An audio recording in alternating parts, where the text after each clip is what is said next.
All right, everyone. Welcome to Simply Bitcoin, the channel that breaks down all the daily Bitcoin news from Twitter, the daily fail, the meme review, software releases, the websites by plebes.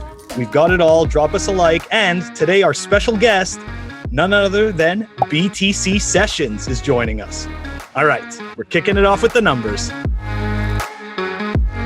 We are currently at a block height of 670,058, current Bitcoin price 45,175, chain rewrite days 576, total lightning capacity 1,077.52, Bitcoin versus gold market cap healthy 7.02%, and sats per dollar 2,214. We're up a little from yesterday, but still you're getting less sats for your dollar.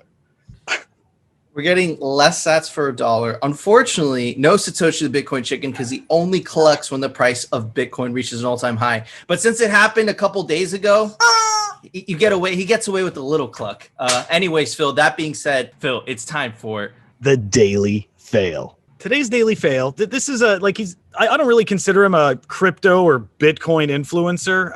But he's got like 300 something thousand followers. So really, it's not about the person, it's about the messaging, okay? So let's focus, right? If we take a look at some timeline action by Bitcoin, there is only one. You're welcome to disagree. There's only one Bitcoin. Nothing comes close.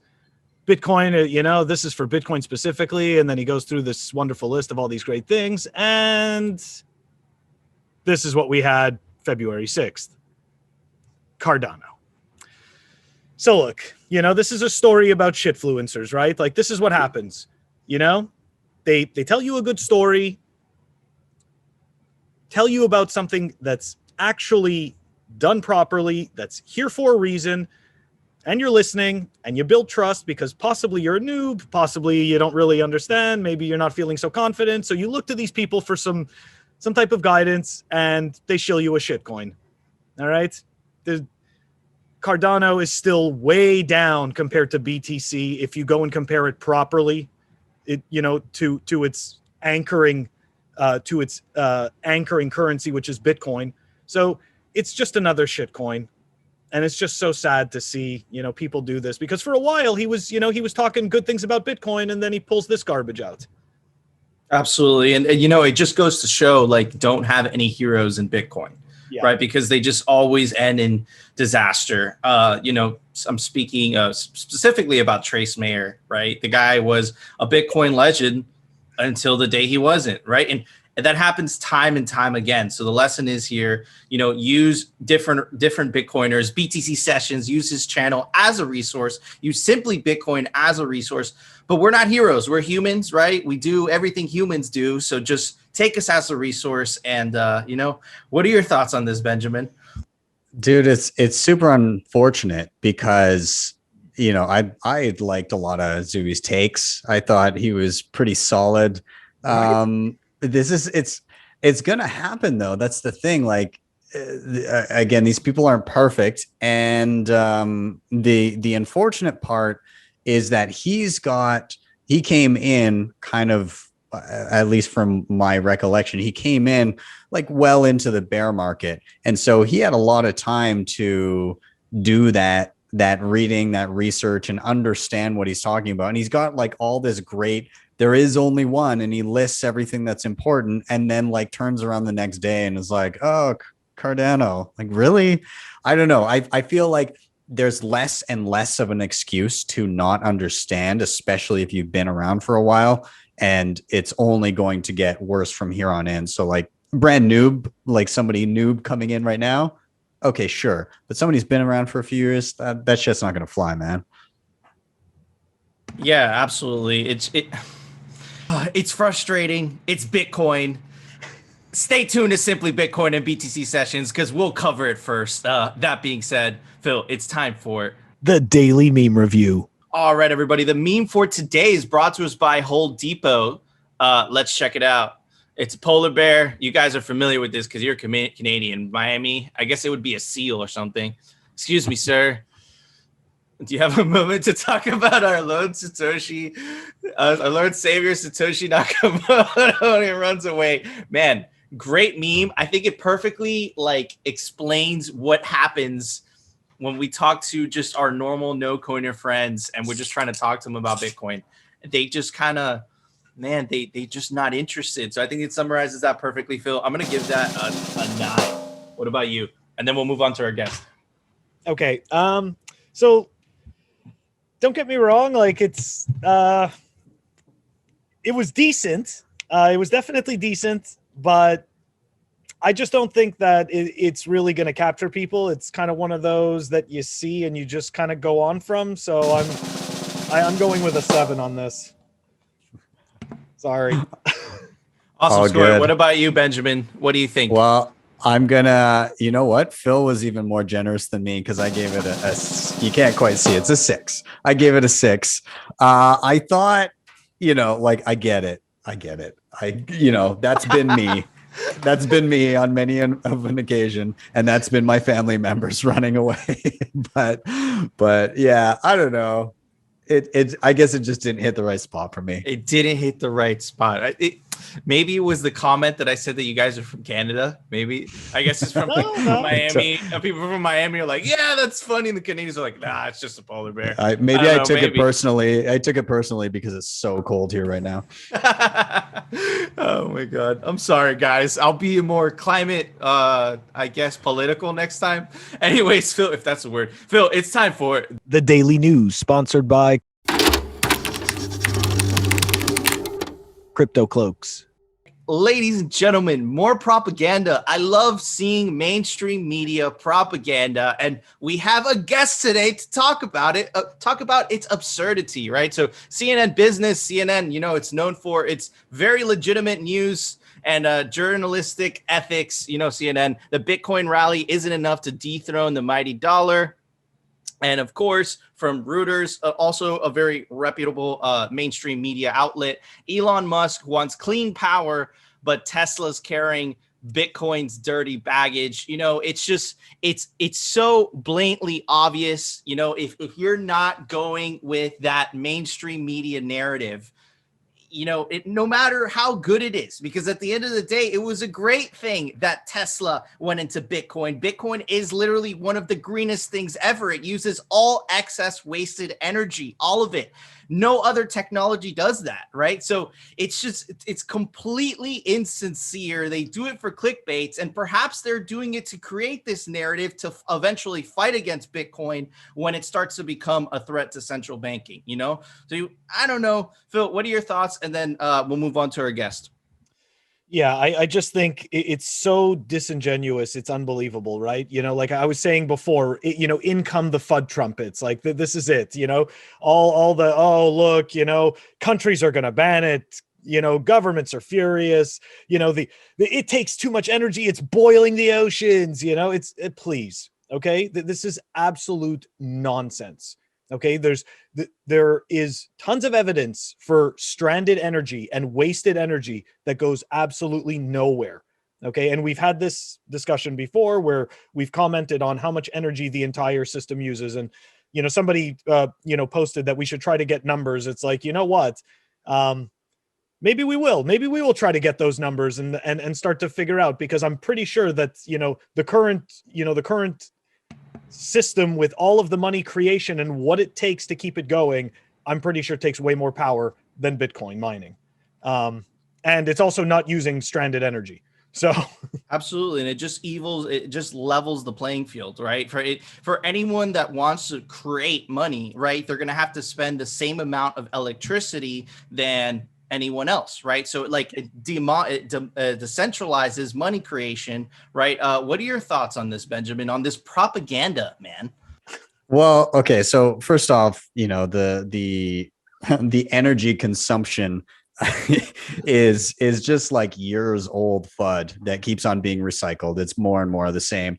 If they're worried about Bitcoin, wait till they find out about Christmas lights. Oh my God, it's crazy.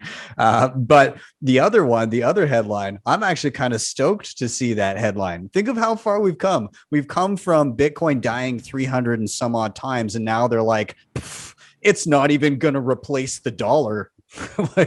like that's the threshold we've reached, where they're like, guys, it's not even replacing the world reserve currency yet. They're wrong, because it is, but but it's like there's the benchmark. The goalposts have been shifted from it's dying every day, all day, to it's not even replacing the US dollar yet. Man, it's crazy. I hope someone comes up with this montage of every single mainstream media article throughout the years so we could just compare to see how many times, Bitcoin has died in their eyes. Oh my God, journalists, there's nothing. Anyways, next piece of news, guys, is I thought this was really, really cool. Twitter CEO Jack Dorsey makes $1 million gift to Coin Center. Of course, this is following, this is also following Grayscale's investment, also $1 million donation. Why this is important, why you guys should care, right? Is because Coin Center is the lobbying arm of cryptocurrencies, but in our case, for Bitcoin in DC, right? So it's a good news. It's definitely a step in a positive direction, seeing two big CEOs that are proponents of Bitcoin stepping up to help give Bitcoin a voice in the swamp of DC. Phil, what are your thoughts? And then we'll move on to our guest. Yeah, I mean, look, there's two sides, right? There's the people that love Jack and think he's great, and then there's the people that just really don't. And I personally, I'm kind of middle of the road. It's got nothing to do with how I feel about him. It pretty much, right, actions speak louder than words. And so currently, in a good majority of his actions that we see publicly, he seems to be a very strong proponent of Bitcoin, right? So we cheer him for that. So I'm always cautious though, like I can't help it. It's like, I'm happy, but I'm just cautious because every time, we sit there, we cheer, we're like, oh yeah, that's great. And then all of a sudden someone's like, and here's your shit coins. Exactly. Like, oh, and there goes the party. Let's wait and see. Let's wait and see what he does. Benjamin, what are your thoughts on this?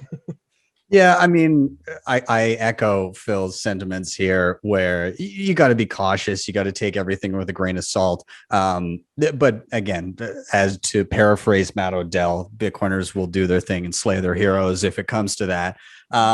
But in general, positive news. I like the idea of having people in lobbying because it's kind of like they're doing the political game of sitting in there and it seems like everybody's playing that game and like, oh, they're at the front door while we wheel the Trojan horse in the back. So it's nice playing both sides of the aisle because everybody will be focused in one direction and not be focused on all of the soldiers rushing out of the horse in the middle. So yeah, it's exciting to see. And I think that it's important for both all those bases to be covered. Absolutely. It's just another front that needs to be fought. And, it looks like they're doing a good job at Coin Center. Don't have heroes in Bitcoin. And the last piece of news, absolutely huge. It was another bombshell. We kind of predicted this on Simply Bitcoin. We didn't guess it was Twitter, but okay. Anyways, to quote, this was on Squawk Box. To quote, we've done a lot. This is the CFO of Twitter. His name is Ned Segal, and he was on Squawk Box, and this is what he said. We've done a lot of the upfront thinking to consider how we might pay employees should they ask to be paid in Bitcoin, how we might pay a vendor if they ask to be paid in Bitcoin, and whether we need to have Bitcoin on our balance sheet. I want to read you the last part again because it is very significant, whether we need to have Bitcoin on our balance sheet. Well, I'm not wearing the I told you so sweater today, but pretend it's there. I told you so. We told you so on Simply Bitcoin. I'm sure BTC Sessions has told you this too, right? It was inevitable that another company was going to follow MicroStrategy, is going to follow Tesla. They're all going to start following like dominoes. It's just a matter of time. And guess what, guys? You front run them. You hodlers, the plebes, have front run Wall Street. Absolutely massive. Twitter goes down. I don't know. What do you guys think? What company's next? What do you think, Phil? So Tesla is like Menlo Park area. Okay. So if we're talking about that area, so we're talking about Facebook, we're talking about Google, We're talking about, you know, all those kinds of companies. So who knows, you know, maybe, and not that I really care if Facebook buys Bitcoin. But I'm just saying, if we're talking about those types of companies, I mean, they're all kind of near each other. I'm pretty sure their social circles aren't too far apart. Absolutely. You know, oh my God. I wonder which one it's gonna be. Benjamin, do you have any insider knowledge that you could share? You know what? I'm interested for when you start seeing a lot of non-tech related companies do it. So when just your run-of-the-mill company that produces goods or services starts being like, yeah, we've got a lot of dollars and we need to diversify that out because that's a liability. So we want to hold Bitcoin on our balance sheet. And it's like, and it comes out of left field, like, you know, not just Tesla because they're Elon Musk is himself, but you get companies that are just, you're like, wait, why would they be interested? And then other CEOs start looking and going, oh my God, this is really a rush. And that's when you get everybody just running for that door. I'm very excited to see that. Also, on a note about that tweet there, I find it interesting in particular about the paying employees if they want to be paid in Bitcoin, because that's got to be a question that they've gotten if he publicly is saying that, which further alludes to the idea that people are sick of accepting dollars and they want something else. So go everybody, because you're starting to pick up on it. Good job. And there's still plenty of companies to front run out there. Absolutely. But it changed a little bit, Benjamin, and I want to get your thoughts on this. Would it be true to say that now anyone that owns any type of Fortune 500 index owns a little bit of Bitcoin? Oh yeah, 100%. Like by default, you are exposed in some small way. I think everybody's going to be a lot more exposed throughout the end of the year. I think it was Pierre Richard threw out a number there where more than half of the S&P 500 will have exposure to Bitcoin by the end of the year. That's his guess, which would be fantastic. I don't know if we get up to those numbers, but I think we're going to see a lot of corporate FOMO this year, and it will be hard to not have some sort of exposure if you have any sort of a retirement account. Absolutely. That's incredibly bullish. And guys, tune in here to Simply Bitcoin because we'll cover it, and tune into BTC Sessions because he covers it as well. Phil, there was a software release today. Why don't you tell everybody about it? Software releases. All right. We've got JoinMarket version 0.8.1 that was released, and that is down below in the show notes. Awesome. Thank you, Phil. All right, guys, that was our show. Thank you so much for tuning in. I want to give a shout out to our awesome guest.